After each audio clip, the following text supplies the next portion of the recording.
For today's homework, we are looking at designing a road going between, I guess, two existing roads or connecting two existing properties. Your file should look like this when you open it up. The items in magenta color here, these are notes and things to avoid right through that. And the lower portion here is the plan view, looking down like this bird's eye view on this site. And the upper portion here is the profile view, and we'll be using that later.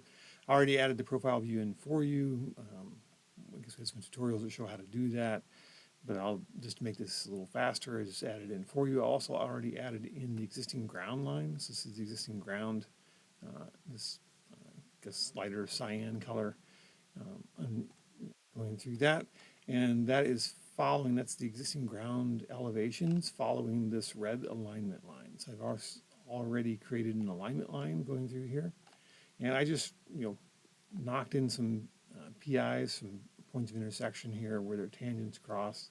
You don't have to keep all the PIs. You can get rid of some of them if you want, if you don't think you need that many, and you can move them around through that. But just to make, again, things a little quicker and a little easier, I went ahead and made the initial alignment so you don't have to worry about doing alignment creation right for that. And it's already got the stations and it's got the labels already on it, so you kind of know where you're at as you go through here. And then here's what the PI label looks like through that. So you look for the little triangles through there. To adjust this, well, I guess first, a few comments right. Here's our alignment starting here on the west end of the project. This is going to be a future road connecting in. This is entrance to the Indiana Toll Road over here. You can see the embankment where it's built up through that. They're going to have a new spur coming off of that over to here, and then we're teeing into that. And so as you tee into it, this magenta line right in here, which goes a couple hundred feet back, that's the alignment or bearing that you're going to need to keep as you connect to it. So you'll have to come in straight following this magenta line through there, and then ending right at that point, or actually starting at that point and then leaving at this angle coming straight off of it through there. And you can see my initial guess at an alignment, at least the first tangent does do that.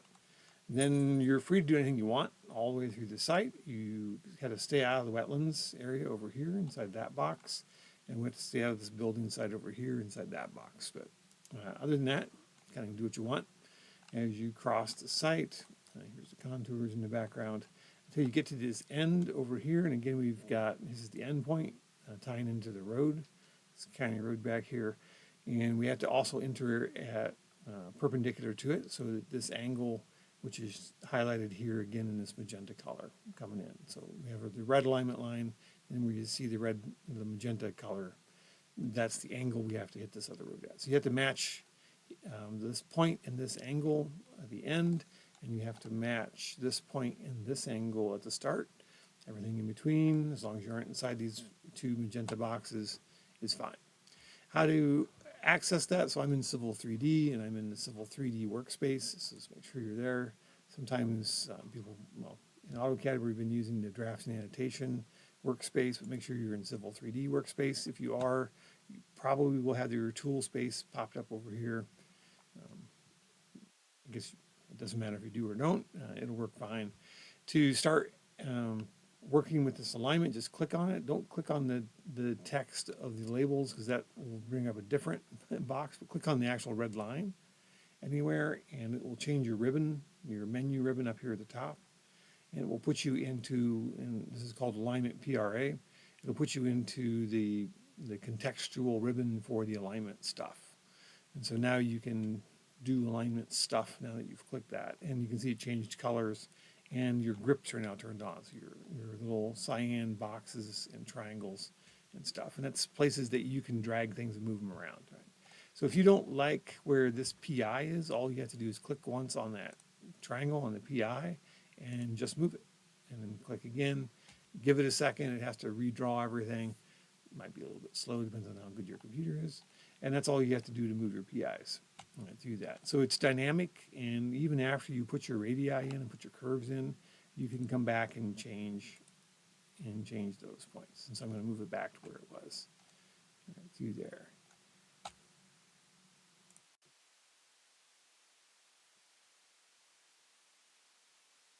I'm going to I'm going to save this now just so I don't mess it up later. Pardon my little detour here. And it would be a good idea to save it fairly frequently if you're working, just in case there's a problem. Do that.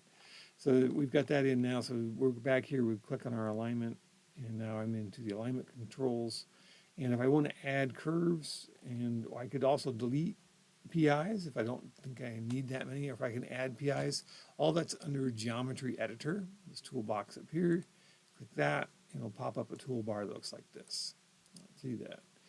This command right here adds a new PI, so you can add another point of intersection if you wanted another curve in here. And this command here with the little X on it will delete your PI. And again, if you hover your mouse over the top of it, it will tell you what's going on right through there. To add curves, we want these commands over here, so it looks like curves.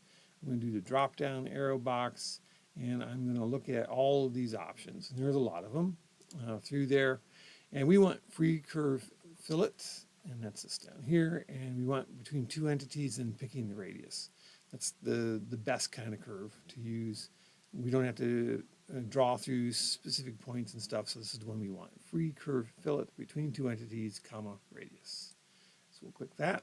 And if you want to know what it's waiting for, look down here in the command line, and it says select first entity. So what's the first tangent I want to add a curve between?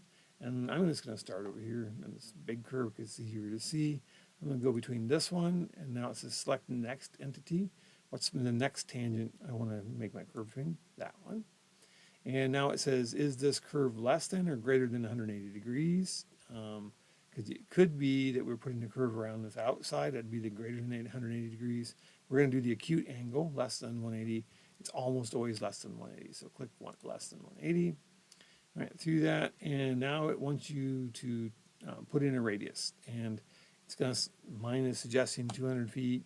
You can just type in anything. We're going to need a pretty big curve here, and this will be dependent upon your design criteria, what you decided. Right, so here's a 1,000-foot curve, and there it is, through that.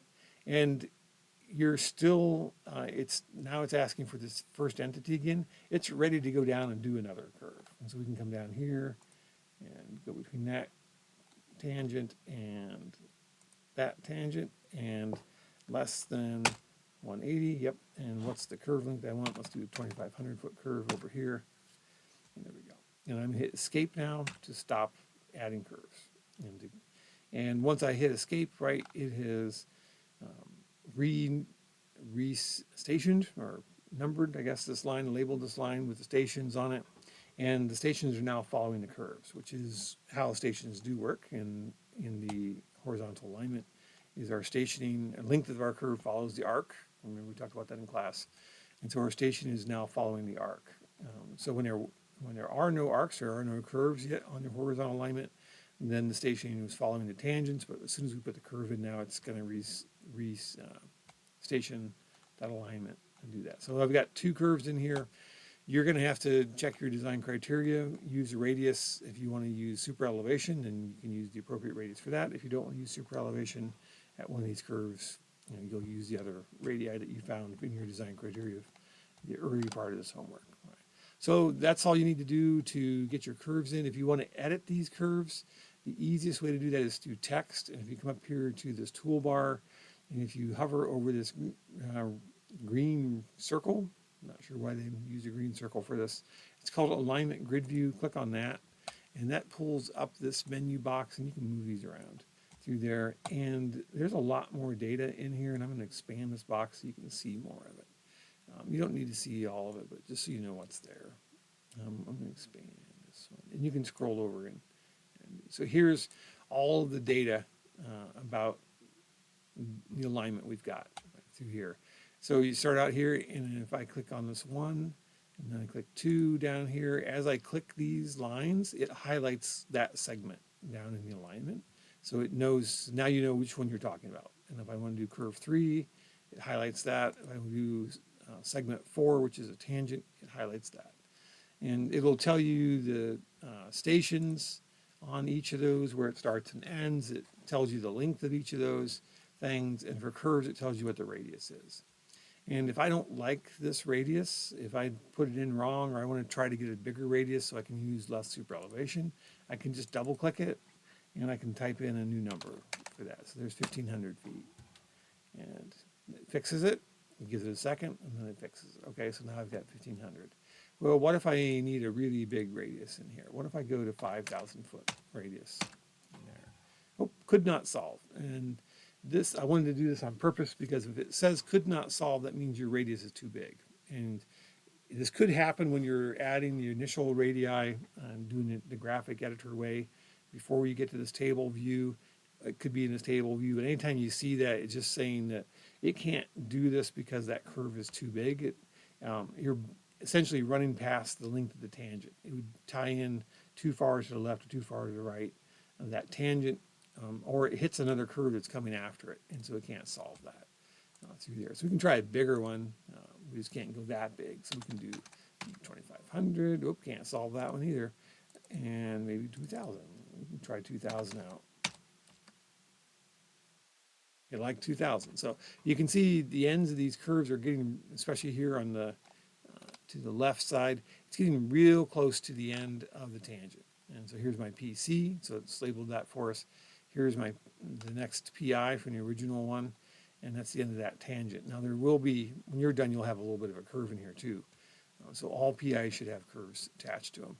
But that's what could not solve means is your radius is too big. So try a smaller radius. And it's easier to do that in this table view of this.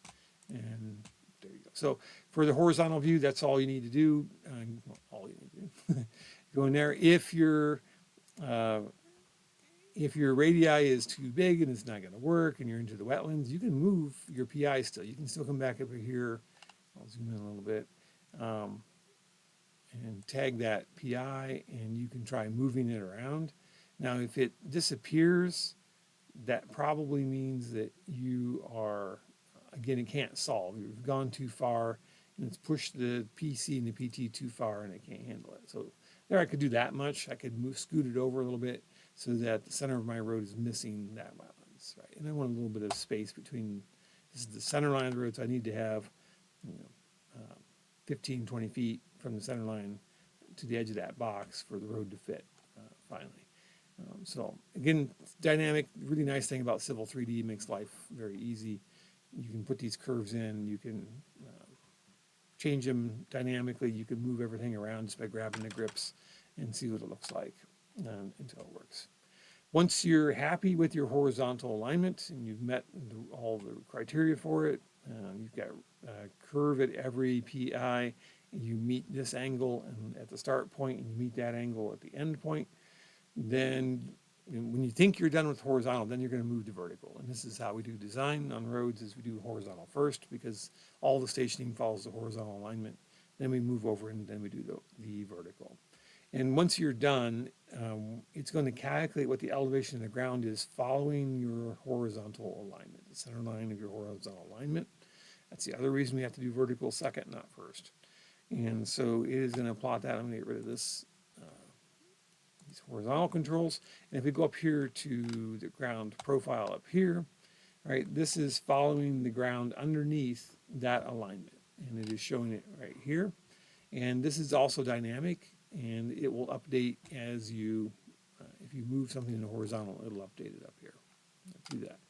So once your horizontal alignment is done, and again, I'd already created that horizontal alignment for you. I did not create the profile view for you, the whole profile grade line for you, just because I didn't know how much you were going to move around the horizontal, and it kind of messes it up if you do it first. So to do that, you're going to come up here. We're in the home tab of the main ribbon. All right, we hit escape. We're out of the horizontal alignment ribbon. Now we're back to the home tabs up here. We're going to go to profile. This is under create design. We're going to go to profile, and we are going to go with profile creation tools. Let's do that. And it's going to say select a profile view that you want to draw in. Well, we only have one profile view, and it's this one. And so you can just click on any of these lines that's in that profile view, and it'll pop it up. And it says, oh, this is the profile view for line PRA, and that's what we want. We wanted line PRA.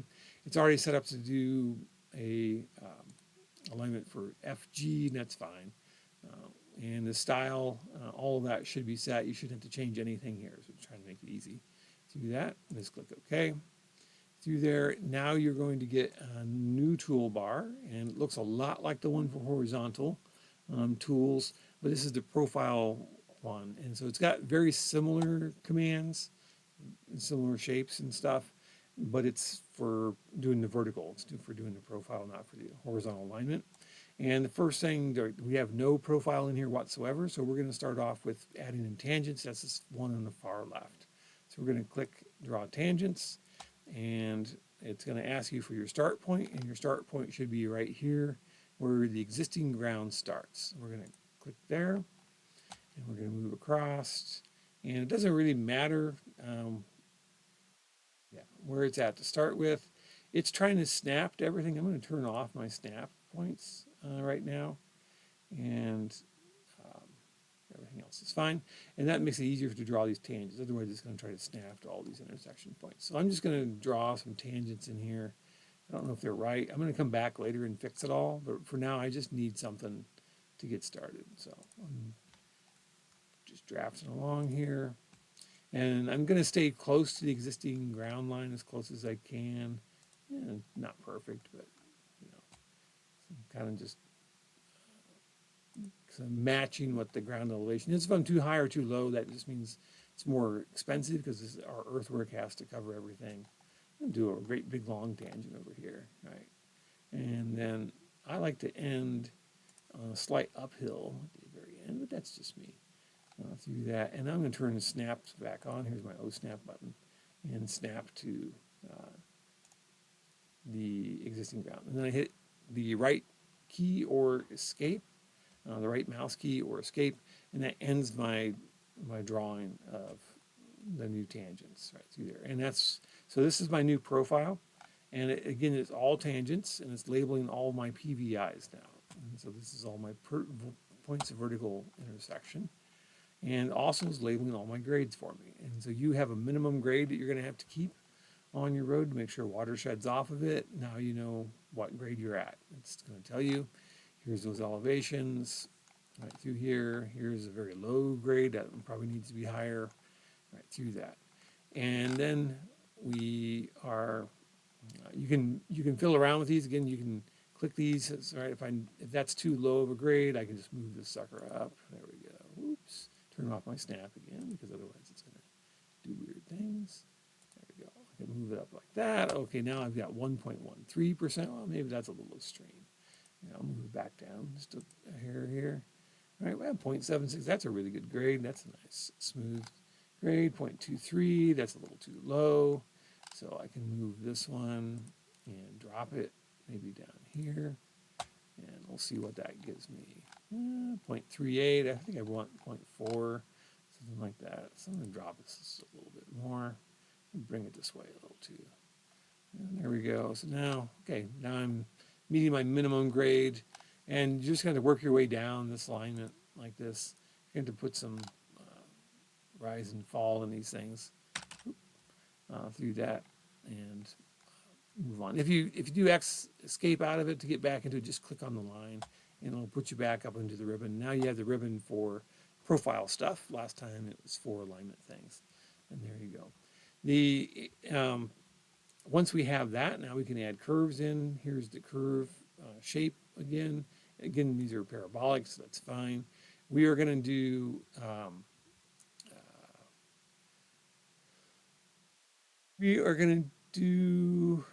free vertical curve.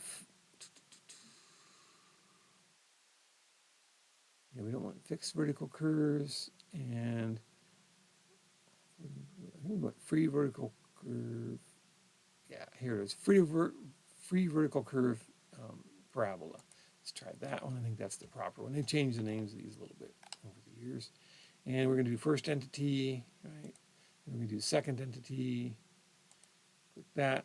It wants to know what the curve length is. That's the default. That's how we normally do these. I'm going to give it like a 200-foot curve length here. You can see it now, so it's drawing the tangents for you. Here's our PC and here's your PT on that. And so that's great. And then we can come down, we can do the next one. It's still ready to go. And this is a very shallow curve, right? So for this one, I'm going to give it, um, let's go 780 feet. Let's do a really big curve, right? Do there. Um, do that. So I'm going to hit escape now to finish editing the curves. You'd have to go all the way down, do at each PVI, you'll need a vertical curve except the start and end here. Where to start and end. But now let's look and see what our data is. And so I can pull up this editor, text editor, I guess I would call it, or table view of my profile grade line. And now it's telling you the stations. And as you go through, if you click on these, again, it's showing you where each PVI is. It puts a great big triangle around it so you know where you're at in your drawing. If I zoom out here a little bit, you can see it. And so here's the one at 1350. If, I don't like doing things at odd stations when I'm in the end, the first draft, sure, but in the end, I like to clean it up. Well, you can change these stations and make them even. And so I just did that. I just edited that right in there and made it a nice even number. And 19 plus 95, why don't we just call that 20? So I just enter it as 2000 and it'll show it as 20 plus 00 at that station. And then here's your grades. The other thing you can do in here is, like at this point, 1350, I've got a grade coming in of 0.76 and out of negative 0.43. I can change this. I can say, well, my minimum grade is 0.5. I don't know if it is or not, but I can just change it right here.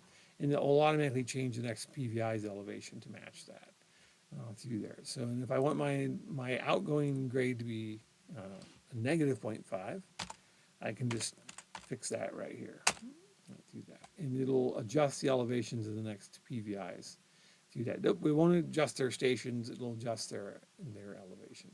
Do that, and it's calculating capital A for you, the algebraic change in grade, and then these are the two curves, the two PVIs where I added in curves. The rest will have some later, but for now I only have these two. The nice thing is over here, here's your K value. Right, do that. So I have a curve. I have really low grades. And so I don't need much length at all to get a decent K value. This is a huge K value. It's too big. It shouldn't be above 300. Right, for that, I can also just change it over here. You have all sorts of options here. You can change the grade from here. You can change the length of the curve from here. Because I could do that here. I could just change this to 500. What does that give us? Oh, still a huge K value. It's because I have a negative 0.09 elevation here. So that's almost no grade change through that. That's why I'm getting these ridiculous K values through that. But I could type in the K value. I want a 250 K value. I'll type that in. It'll automatically calculate the curve length and show it for me. Right, through that. And I don't like these odd numbered curve lengths, so I would round that up to 110 at least. And it's okay. My K value is an odd number, but on the plan sheets, it's better to have a even, nicely rounded curve lengths. And so that's the easy way to edit, going through the profile. Again, you'll go through all of these. Make sure you have an appropriate K value. You can have a bigger K up until 300. If you're over 300, then you have a drainage problem. So that's the max through there. But other than that, a K bigger than your minimum K value that you found in your design criteria is okay through that. And you can have all these choices. You can change your grades from here. You can change your elevation. If you knew what elevation you had to hit at some point, you could tag that in here. You can change all your stations and so forth and so on. If you have too many PVIs, you can come over here and you can delete a PVI. If you want to add another PVI, you can add one in using that once you've gone through it all. And then again, for the curves, I would recommend using these free vertical curve parabola. Through that is the best way to do that. So you'll go through there and get that, and then to show what your design is, you'll turn in your DWG file, but also then do either I think it's a shift print screen or a control print screen, and grab a copy of this table, both for the horizontal and the vertical, and you'll submit that with your homework solution. because this gives all the data. This shows everything you've got. So all the PVIs, all of the curves, and all the K values, and that's what we'll want to check. And the same for the horizontal alignment. It'll tell you where all your tangents are and what your deltas are on each curve, and also what your curve radiuses are for each one. And we'll have to write up then which ones have super elevation, which ones don't. It should be kind of obvious to us as we check it, that if you're below the whatever the normal crown radius is, then it must have some super elevation, but you'd list that on that. I think that should be pretty good to get it started. Make sure you save it when you're done, and then you can upload your DWG file as well with the rest of your homework solution, just so we can check it. Thanks.